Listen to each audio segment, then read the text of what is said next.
Let's cue the music and start that word chat.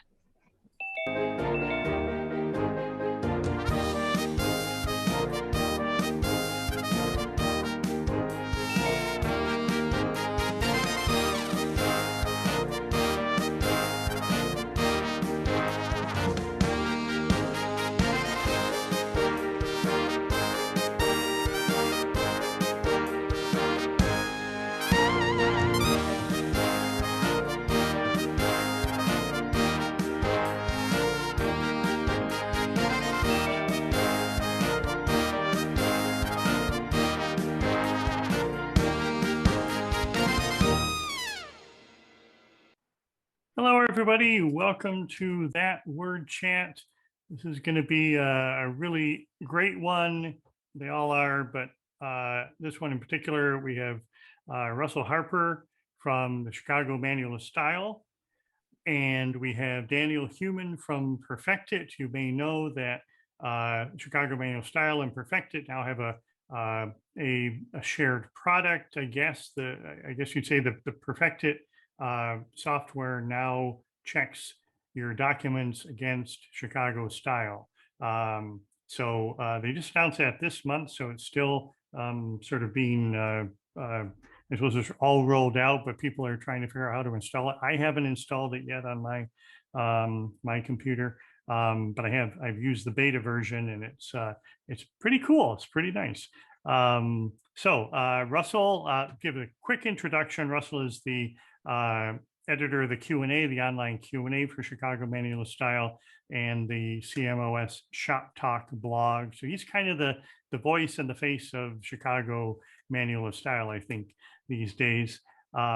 He's been, says he's been working to improve documents for over 35 years.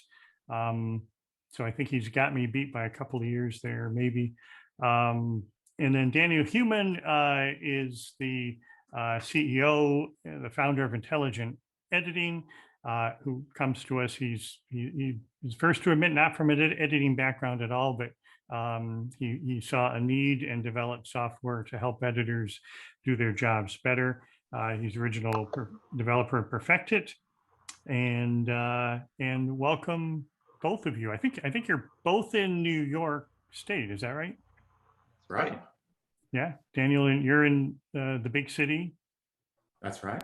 Yeah, and Russell's are you in Ithaca area? Yeah, I'm in Ithaca. Yeah, all right. Somewhere in Ithaca. Somewhere in Ithaca. We don't have to be specific. Well, it's great to see you both. It's been a long time, obviously. Daniel's the technical guy who I assumed took the Chicago Manual of Style data and simply made it workable within PerfectIt.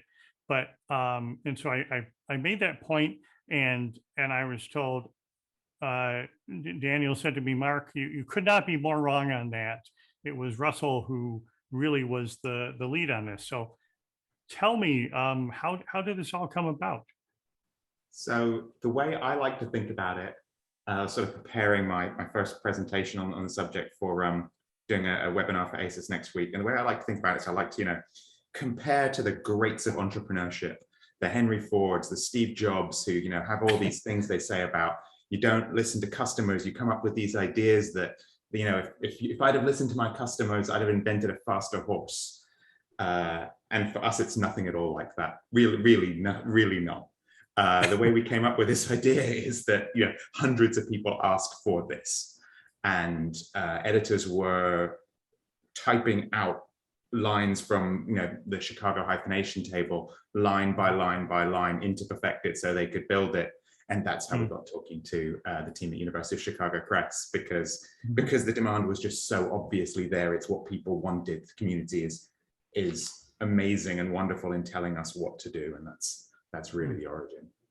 Much as I'd like to believe the other entrepreneurship one, it's not true. Well, I mean, it is sort of an obvious collaboration. So Russell's the guy you told me who took the lead on this. What was that process like?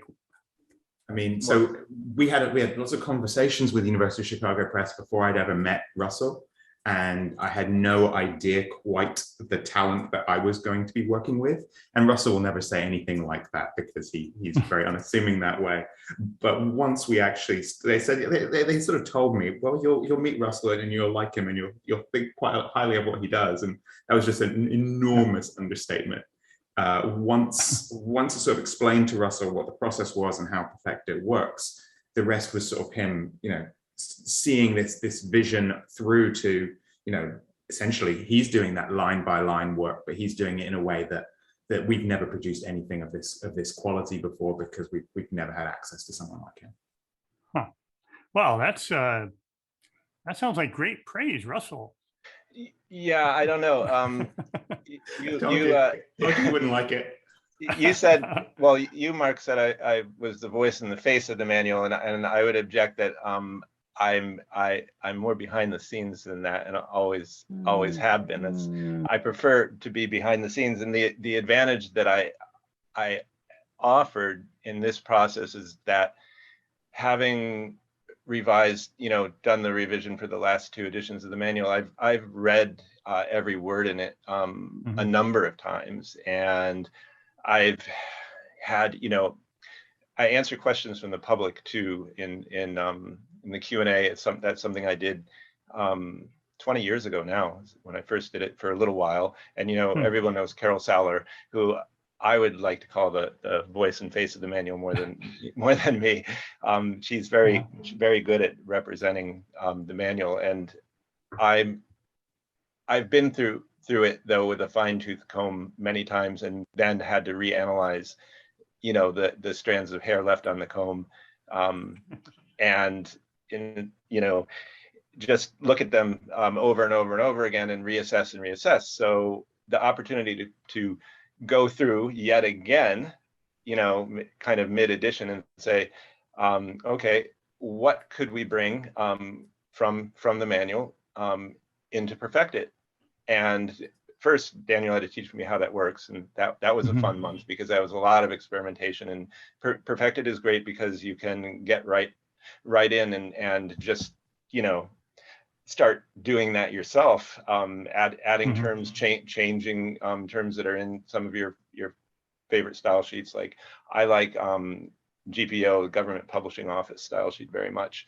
That's a very, very thorough manual that it has lots and lots of lists, endless lists of terms that should be capitalized or hyphenated or treated in a certain way. So it provides a great model. And going through the manual and adding things and thinking, well, is this an enforceable rule or not? And if it's not, how could it be, in what context would it be recognizable or enforceable? That was a great exercise. And I started another document or opened an existing document for things like, well, these are rules that could be improved, because PerfectIt really put some of the rules to the test. And I thought, well, here's what we say to do, but I'm not so sure about that one. Maybe we should change it next time around. So yeah, the process of analyzing things in the manual, and Daniel mentioned the hyphenation table. I think the whole hyphenation table can go into PerfectIt, but you can't just say, okay, there's an example that says well read should be hyphenated before a noun, but not after. Okay, well, can PerfectIt test for that? Yes, it's consistency check. It'll tell you if you've done it both ways. Well, that can't really be improved on other than by adding a whole bunch of phrases that you guess people might use, was a well-read student or something, or that student was well-read. Okay, but that's not very worthwhile. So for that kind of thing, we thought, oh, okay, what else do we have at our disposal? Well, we have all the words of the manual. So tell people what the rule is. So when PerfectIt's consistency check finds that you've done it in 2 ways, now it also will tell you what the rule is, like what help you make a decision. So it was a really, really great exercise that I was in a position to do. Most people aren't, in the manual as much as I am. So Right.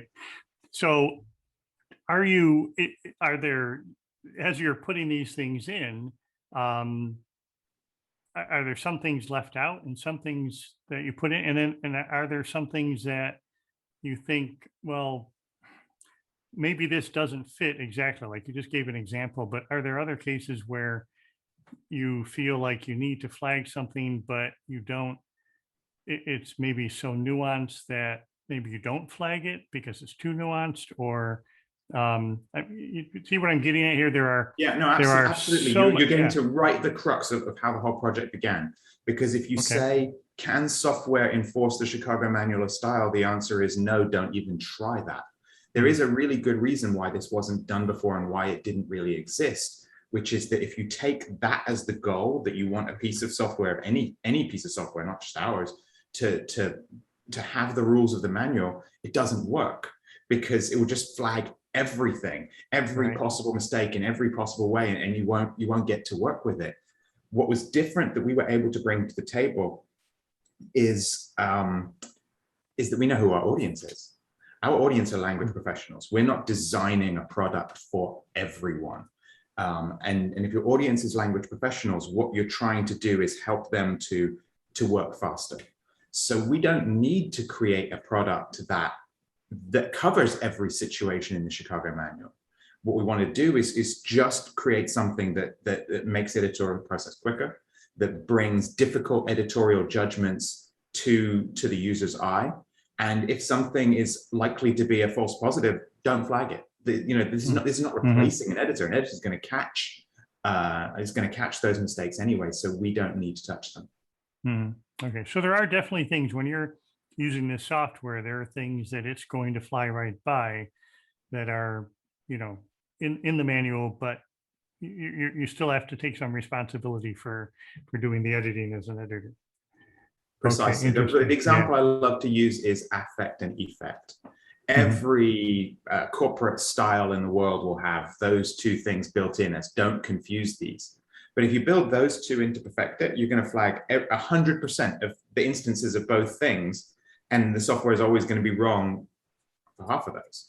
Half the time. And so even though an editor sees it as a mistake often, it's not a good thing to build into PerfectIt. And what Russell's talent was sort of taking a first go at, is this something that's going to be relevant? Is this going to be useful to stop? Could this teach an important principle of the manual? And once you think about it more as an educational tool, as a tool to help people go faster, that's where we see it fitting in, not as a tool to be exhaustive, because it's not a replacement for an editor, and it's certainly not a replacement for the manual. Right.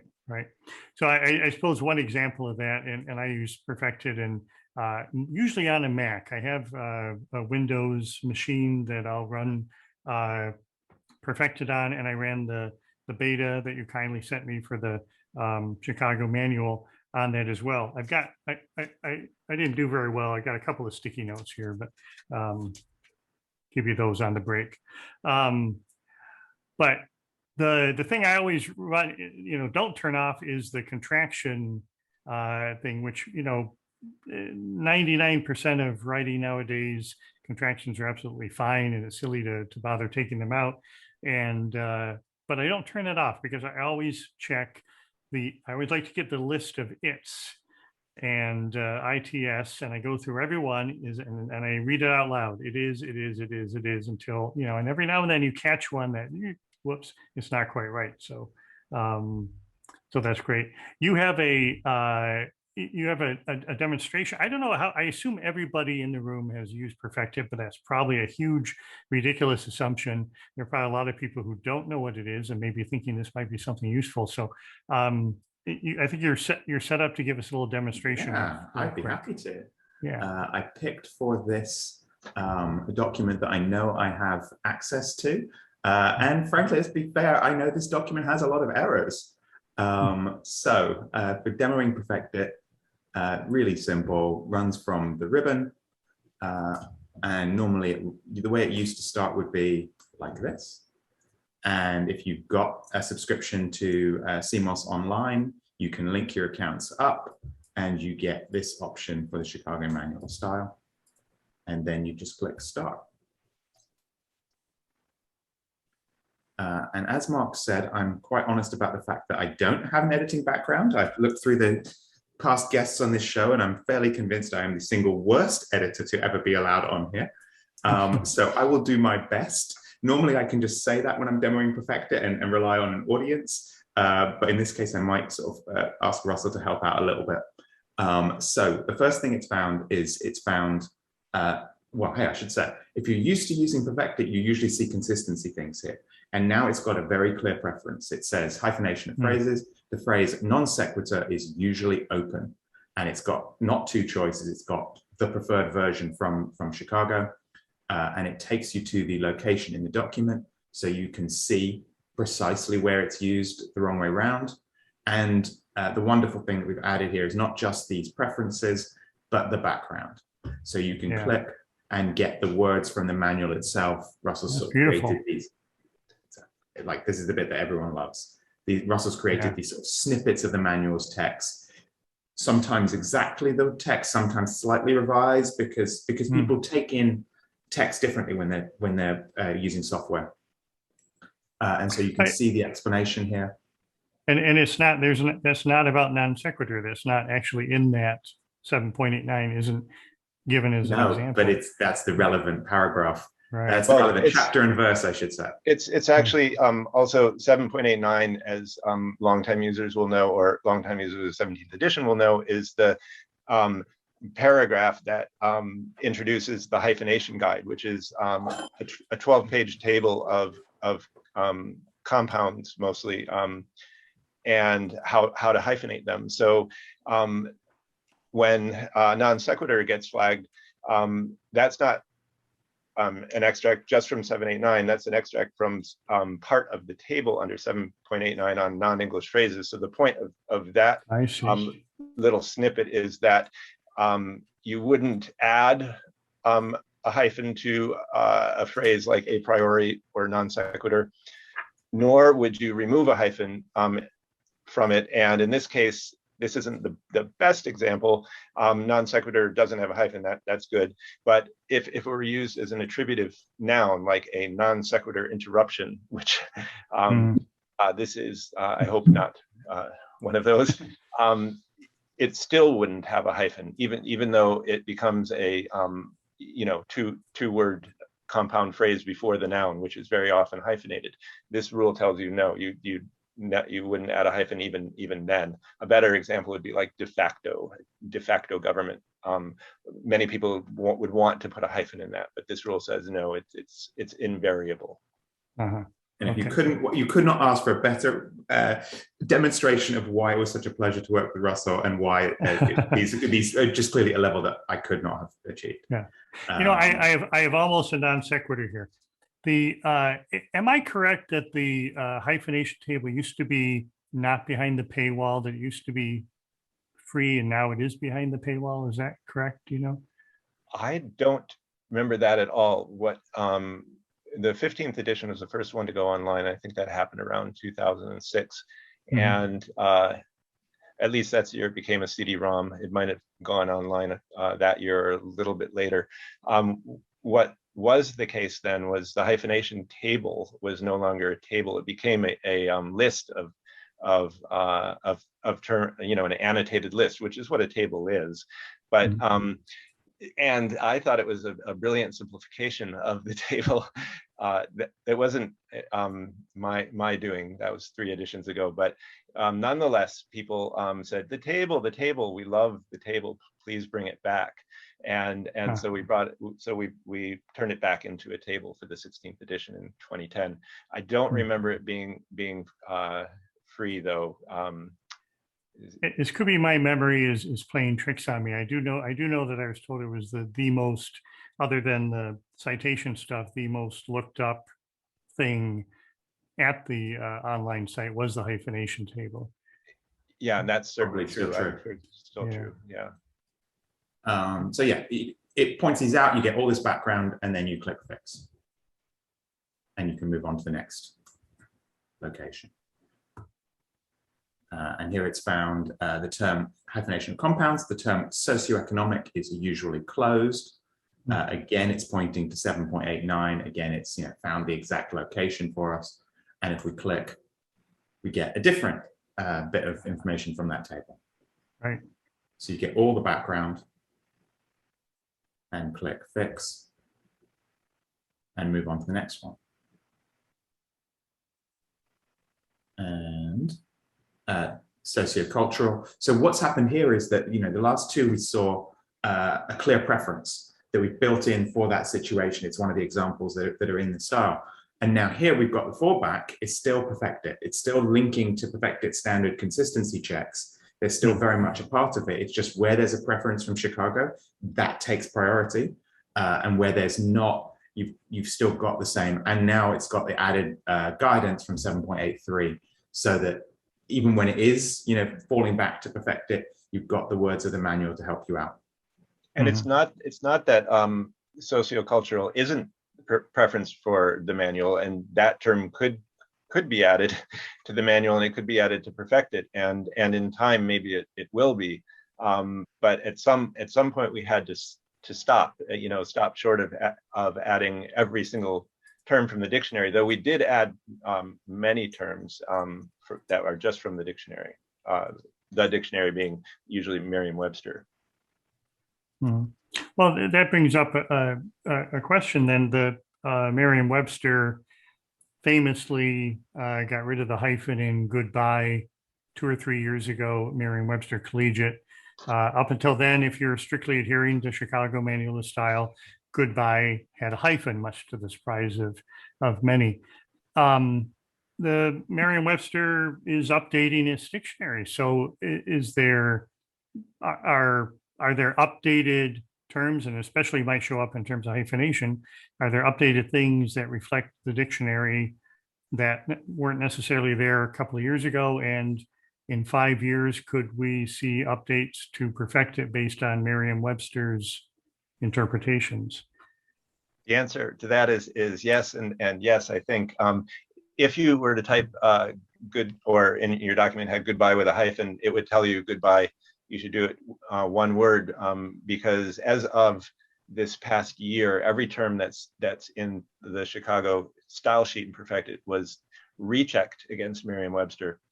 So unless it's changed within the last few months, that should be the case. But we also made sure that the style note, which is the little note that comes below the not that detailed explanation from the manual, but the shorter note that comes up with every every term that's flagged. For a lot of these, we would say, and I think goodbye. Well, for goodbye, we're pretty sure that was the final destination. That was a term that was trending toward one word. So the style note that you'll get would be something like the term goodbye is usually closed.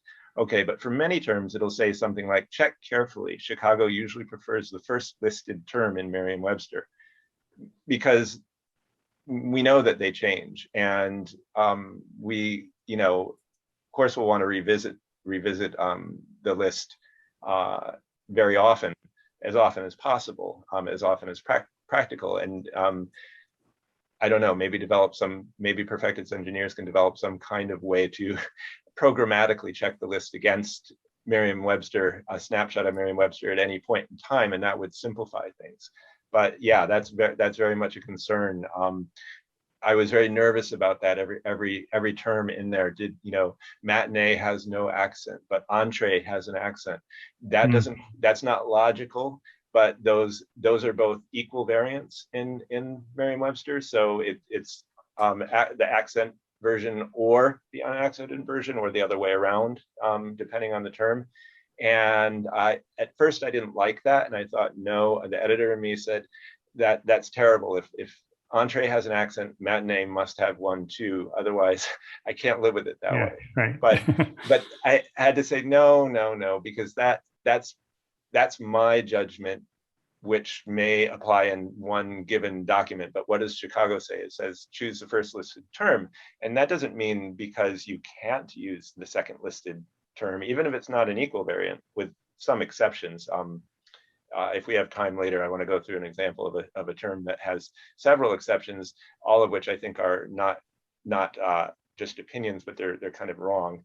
But for those, we just said, no, the first listed term. So we wanted to recognize that at some point, Merriam-Webster may change, because the missing accents in certain terms, like facade, for example, the cedilla under the C, I think the version without it is still first listed in Merriam-Webster. And the reason for that, it could be simple, because historically that's been hard for people to hard for people who use an English language keyboard to type easily. And so there's a bias there. And if you ask people what would they want that C softening device under the C, they'd probably say, oh, that's cool, I would like to use that.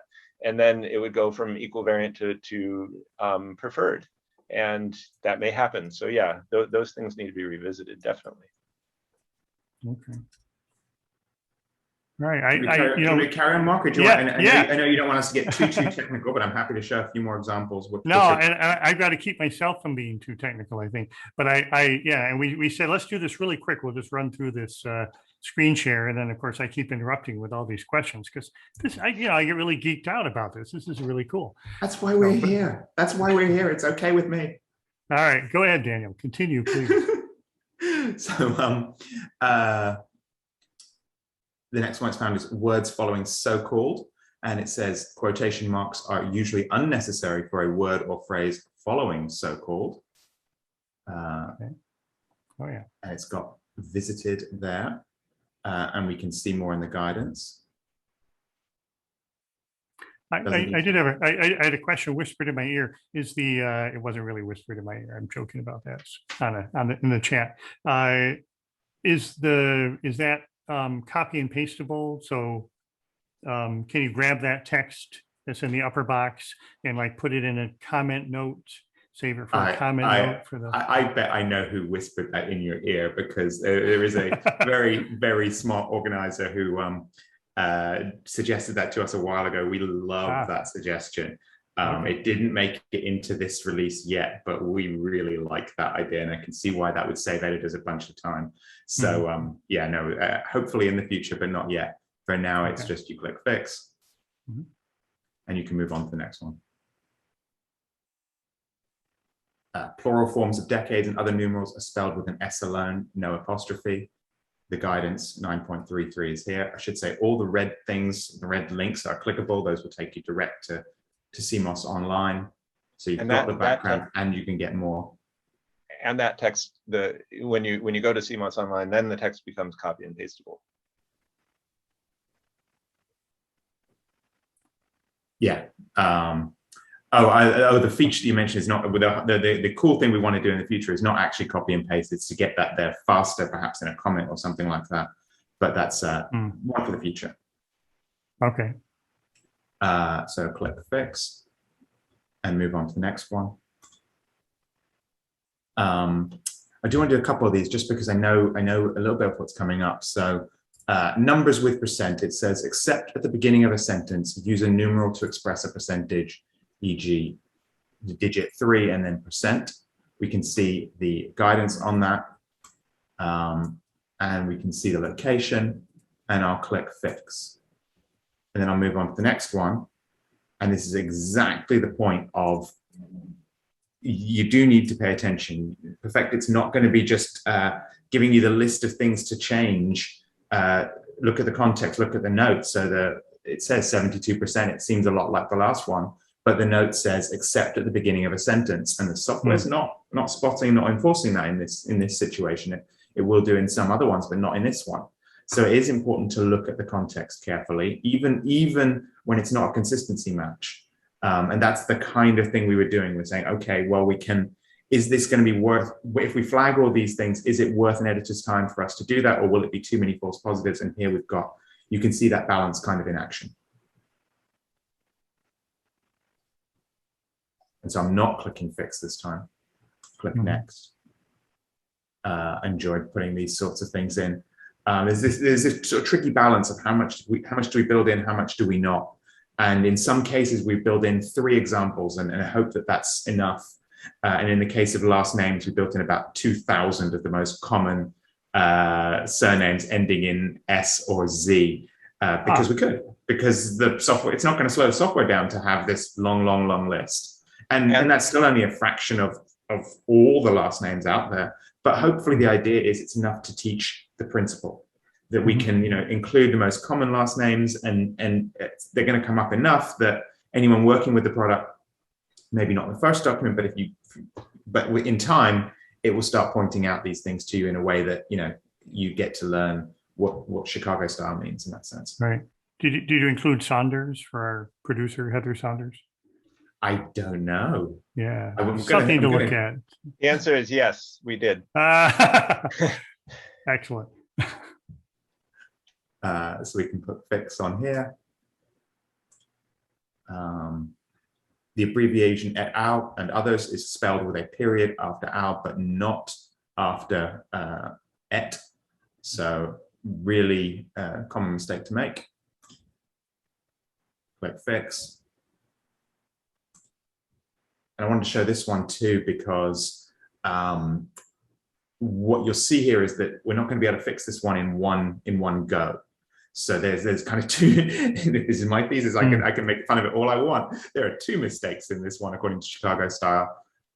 It's both the italics and the period. So in this one, it's going to have period added, and it's going to come up again in PerfectIt's italics check when it's going to look at that element. Okay, but you could take your cursor over and fix it on the Word side. You can jump into and out of Word as you work with PerfectIt. Would you like me to carry on with these, or do you want to? Or have we done enough technical stuff for you? I mean, I've got lots more. Happy to keep going. Well, I mean, I'm finding it interesting, but maybe we'll just do a little bit more, and then we'll get on to other things, because we do have some questions already from the room. Okay, I'll do a couple more, and then just interrupt the questions as you want. Okay. So as we talked about, it's tied very much to Merriam-Webster, and it says in American English, among is usually preferred to amongst. I'd be the first to admit, half British, half American. I'm a very confused individual. That is how PerfectIt came to be. Not because I know the answers, because I do not know the answers. And so we can get more of the guidance, and you can see quite detailed advice for among from section 5.250. Same sort of principle. And then we can just check those, make sure they're not in a quote or anything like that, and click fix. Check carefully. Chicago usually prefers the first listed term in Merriam-Webster. We've talked quite a bit about that at this point, so I won't go into more, but you could get detail which sort of sums up exactly what we've just been talking about. And you can click through to the dictionary right from there too.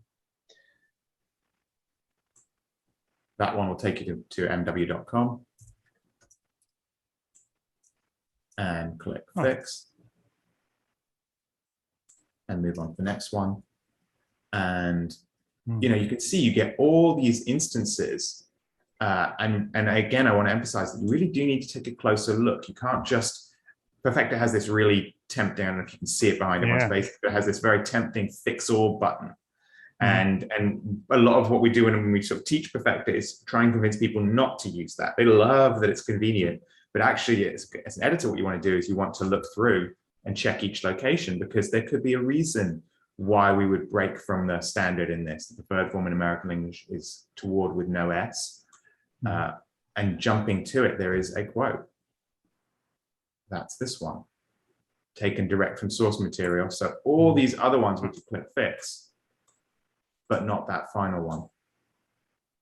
One thing I like if you do hit fix all, it doesn't just jump away from it to the next one. The list is still available. You can go through and see if you should undo one of them. Like if you click on any of those fixed ones, it'll show it to you, and you could say, maybe I should undo that. As actually was true on this one here. So I can click undo. We could of course make the product jump to the next instance, but we're not. We are intentionally slowing people. We're making people go so much faster, and then we're intentionally slowing them down just a little bit to try and get that second look on something. Try and make sure people look at context. oh boy, I'm going to shudder if I think of 1L versus 2. That's exactly where a half Brit, half American is going to fall down. Check carefully. This is what Russell was describing. Check carefully is built in as an instruction. We're not saying we're saying look closer, check carefully. Chicago usually prefers the first listed term in Merriam-Webster. So you've got the rule, but you want to check that context. And is this in the quote again? Yeah, it's in the quote again. So we would leave that one. And in this case, the double L version, even though Merriam-Webster is a US-based dictionary, it's a second listed but equal variant. So, yeah, it's a tricky one, especially since you have the traveling twice in that sentence, once in a quotation and once without. I suggest that I will do lots more of these ones in sure ACES webinars. I don't want to ruin all the surprise of all of that session. And I know you wanted to keep things quite chatty, so I love showing this stuff. I love talking about it, but I should probably stop. I get sucked in too. But yeah, and I think we probably should back up and for people who aren't using PerfectIt, some people may not be using Chicago Manual Style online subscription. In fact, probably many people aren't. I always am aghast that people don't, because I think it's such a wonderful tool to have at your fingertips. I mean, it's a big book. You know, it takes you a while to get through everything. The search online I mean, you don't always find stuff immediately, but it's a lot easier to put in terms and look through and find things online.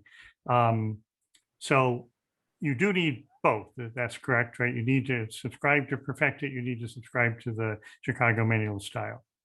That's very much how we chose to do it. This is a supplement to CMOS Online. We would love to have a simple checkout where you could sort of buy both at the same time, but the calculation for us is we're a small company. We could put all our efforts into building a fancy checkout, or we could focus on the product. We can't do both. I'd way rather spend that time on the product, and yeah, it's a little cumbersome that you buy both separately. But for some people that's fantastic because they've already got both, and people woke up 3 weeks ago to the news that suddenly these two products they've always owned work together, and we've never had publicity like we had that day. Oh yeah, I'm sure. Yeah, and that was it. Yeah, it's such an obvious marriage of two great products. So my notes, I did the beta thing, but I only used the Microsoft version, the Microsoft operating system, the Windows operating system version, occasionally on a separate computer, because I do most of my work on a Mac. I have another computer set up with Windows, and so occasionally I have been running the new PerfectIt with Chicago Manual Style on the second computer. The only notes I wrote down were Central Asia and Flyer. I don't remember why, so I'm sorry. I was not a very good beta tester. It worked great. It was wonderful. Central Asia and Flyer with a Y. I don't remember why. But that is an issue, and it's been an issue. And I know what you're going to say. We're working on it, but people have been asking for the full use of this on a Mac. You can't run the Chicago style stuff on a Mac yet. And I know you said you've been working on it, but it's 2021. What's no? That was just specifically for the beta. So when we introduced Chicago Manual Style Online, we did it simultaneously for both Windows and Mac. Yes. It's not quite equal, but it's of 13,000 or God knows how many things it corrects. It's all but a few are done simultaneously for Mac and for PC. I know the kind of issues that you're pointing to, because it's not that the two products are now completely equal, but certainly this latest change we brought in on both at the same time the slight drag for Mac users is that as the product finds more and as it does more, that can cause it to time out on really long documents because it's doing more. There's just that much more that's going on in a cloud product. Is kind of, there might be some long-term tech solutions to that, but short-term, that's challenging. If you put Chicago style on, it is just doing so much more. The feature that you're describing is the customization. So the really cool thing you can do with Chicago on the Windows version is that you can use it as the basis for your house style. So we have lots of users, both freelancers and corporate users, where Chicago is the reference style in their house style. And then the house style comes on top of that with its own preferences. And the idea here is you can take your short list of preferences, press the combine button in PerfectIt, and the two just work together. That I'm afraid is not there for the Mac users yet, but that is the one that, yeah, we are very much working on that. Right. And Aaron Brenner, producer, had a question that maybe is a little technical, but Aaron, did you want to ask your question?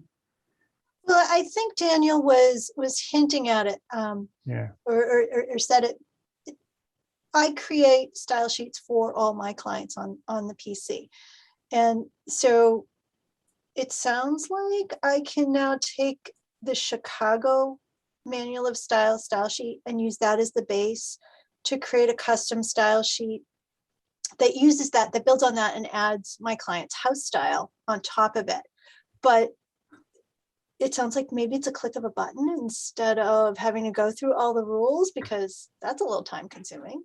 Oh, can I go back and be technical again? Because I'd love to answer that. Please do, yeah. All right. Thank you. Okay, so here we were back in the document. Let's say we had our own style. So let's imagine that, beyond YouTube, beyond podcasts, that word chat is expanding and taking over its own style. So we could have that word chat style. And, these rules are going to matter. So what could we build into that word chat style? Let's build one rule really quickly in. If Mark and I are chatting, it's very important we get this right. We must not refer to it as that whiskey chat. We must remember it is called that word chat. And anytime we get that wrong, we want PerfectIt to flag the wrong thing, obviously. And so we can build that in. And that would be our new first entry in our new that word chat style manual, style guide. And then the button we press is combine. Oh, look at that. So the root style would be the Chicago manual of style. You'd add preferences from that word chat style. And then let's make this a little shorter. We could call that CMOS with that word chat style and choose OK. And it'll mix those two. And what you'll end up with is all the preference of Chicago plus the one thing we built on top of it. But if you had a bigger style, if you had hundreds of things built in, what would happen is you'd have Chicago, your preferences, and where there's a conflict, your preferences would take priority because the second list, the preferred spelling, overrides the root. Right. Yeah. Well, our Aaron is an evangelist for style sheets, and I honestly, I have not used them. I have not tried to use them with PerfectIt. I've used them in a small way in other places, including on the Chicago manual style online. I've uploaded, different style guides to that, so it searches against that. I don't think many people use that feature, but it's a nice addition. That's really cool. I really love that. That's going to be very useful. So thank you for that. We did have a question from the room, I believe. We do. Yes. Jana, do you want to unmute and ask your question? Yes. Hello. And thank you so much for doing this. My question is, this is fantastic for my clients who are using Chicago Manual of Style, but I also do editing and social sciences. Is there a planned integration with the APA Style 7th edition? I'm sitting by my phone waiting to hear from them. I guarantee you. I guarantee you, if APA want to work with us, I assure you there is no objection from our end.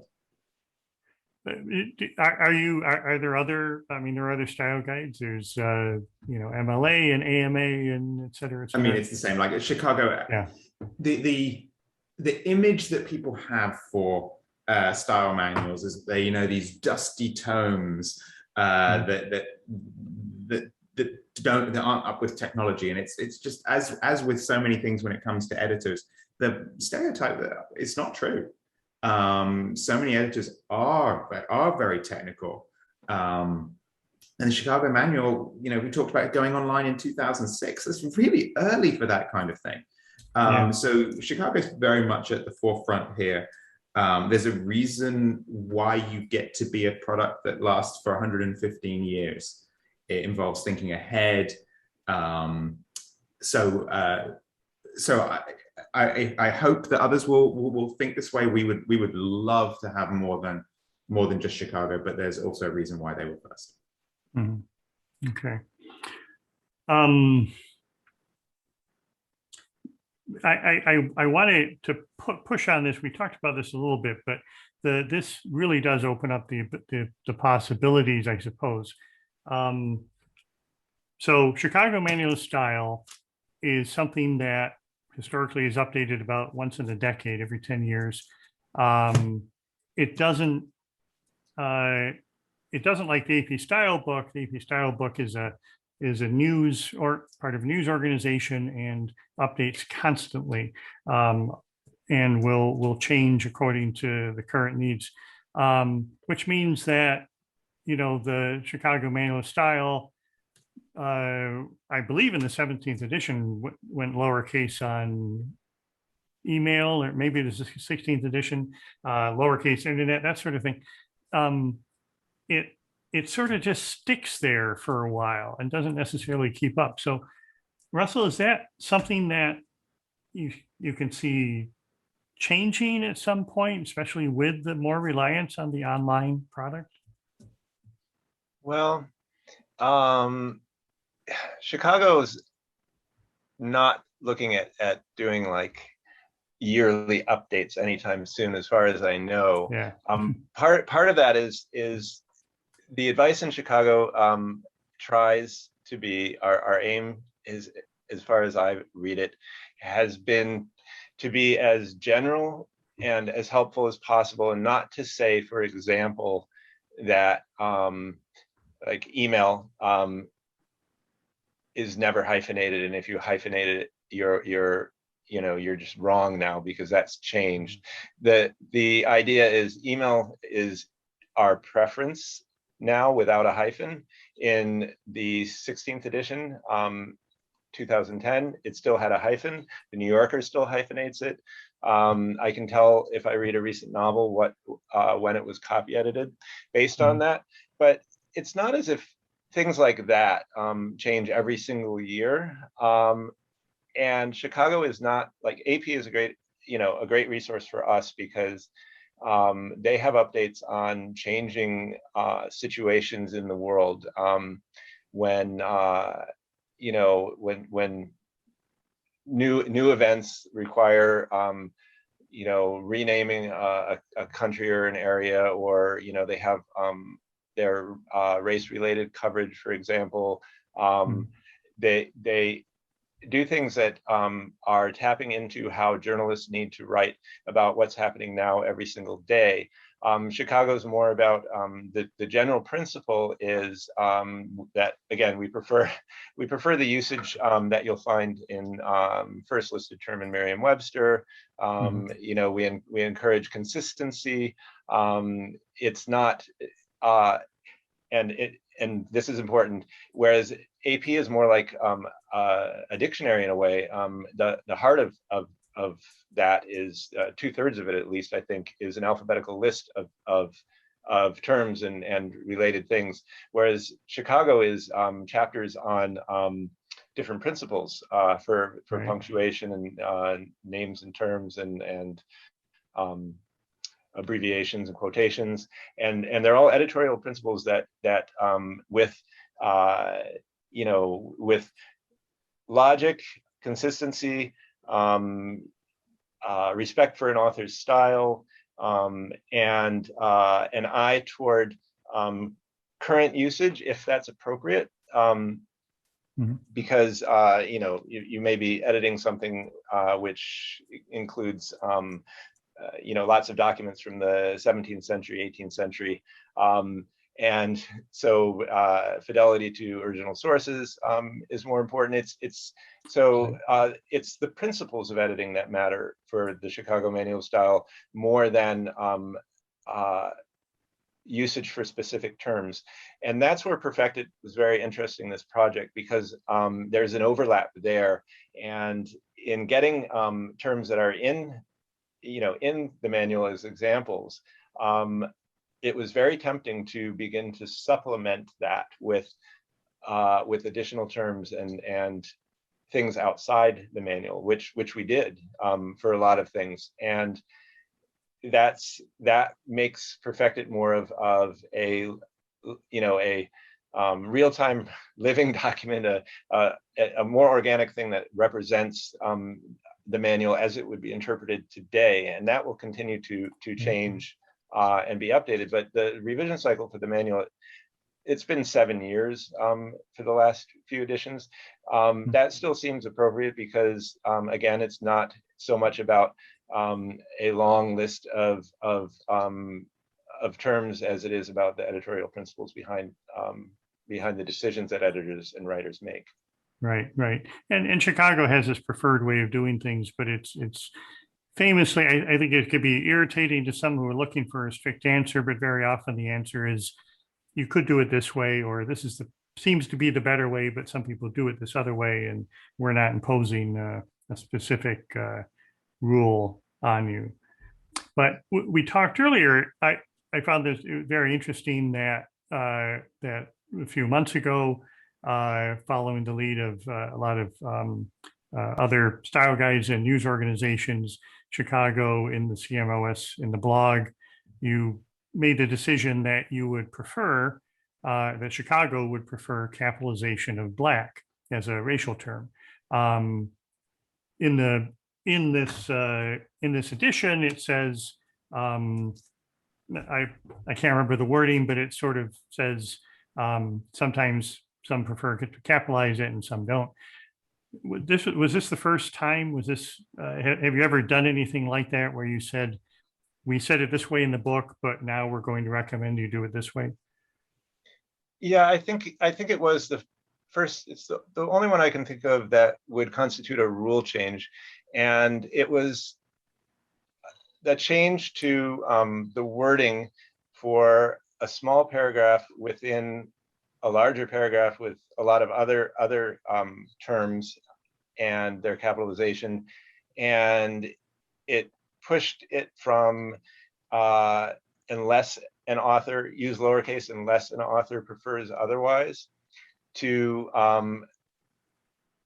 it doesn't say you must capitalize it, but it recognizes that it is now capitalized as a term referring to race or ethnicity, and that then becomes our preference. But again, depending on context, and it's the sort of thing where it was important enough to tell the world that we are watching what is happening and what's going on, and so we thought, yes, this is something we can do and we should do. And that is a good example of where, we have an online presence now, and we have the online manual. So the change went in there immediately. As soon as, it wasn't immediate, the process was weeks of discussion and lots of people involved, and going through documents, including historical documents back to the 1800s, and for example, the famous footnote from an 1897 book by W.E.B. Du Bois that argued for a capital letter, and Right. there's lots of stuff behind that, and we felt, yeah, we can do this, and we should. And it I think it also sends a good a good message that that editorial judgment involves more than just sticking to one rule and saying this is how it's done, and there's no room for any flexibility. Right. Well, I think the CMOS blog is this really dynamic place where you do talk about what's up with the language and how Chicago interprets things. And I wonder if 10 years ago you'd have been able to make that change so easily, because you did have the blog where you're actually communicating directly now with users of Chicago, and so you had a place to say, we've decided to make this change. It's idle speculation, but I wonder if 10 years ago, if there would have been that ability or opportunity to make a change like that. Yeah, I mean, if you think about it, like 2010, when the 16th edition came out, that was, very few people were on, well, all the early adopters were on Twitter, but the iPhone and Kindle were only 3 years old, and we couldn't really expect the way you can expect now, and say, well, even if you have the print version of the book, we hope that you sign up for our for our email alerts, and we hope that you check in with us online regularly, follow us on Twitter and et cetera, because it's important. That is that's always there. So the trouble of going through a 1,000-page style manual and coming up with with a new edition more frequently than every 7 years, you don't have to think about that as much when you have the option of letting letting people know what's going on. Mm-hmm. Okay. We're running out of time, and I really said when we talked before, and I said we really want to get to know the two of you. You're two very interesting people. I've enjoyed conversations with you, whether over at the ACES conference, over whiskey with Daniel. Maybe we can do that whiskey chat another time, and have you back. And Russell, there's so many more questions. I'm so impressed with how this collaboration came about, learning about it, and I think it's a great product. I feel like I'm sort of always pushing people to spend their money, but my gosh, it's not that expensive to get PerfectIt. It's not that expensive to get Chicago Manual of Style. It's not that expensive to get AP Style book online. These are all great resources for editors, and they're just terrific values. But this is a wonderful product. We do have one more question, and I'll ask it. And that is are there PerfectIt works with Microsoft Word? Have you thought about expanding, working with PDFs, which are more common, and a lot of people are using Google Docs now? Daniel, anything in that area? PDFs you can open in Word.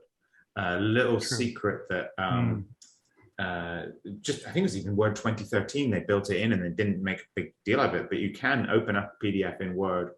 I know there's formatting issues, but if you open a PDF up in Word, then PerfectIt will work with it today. That's really simple.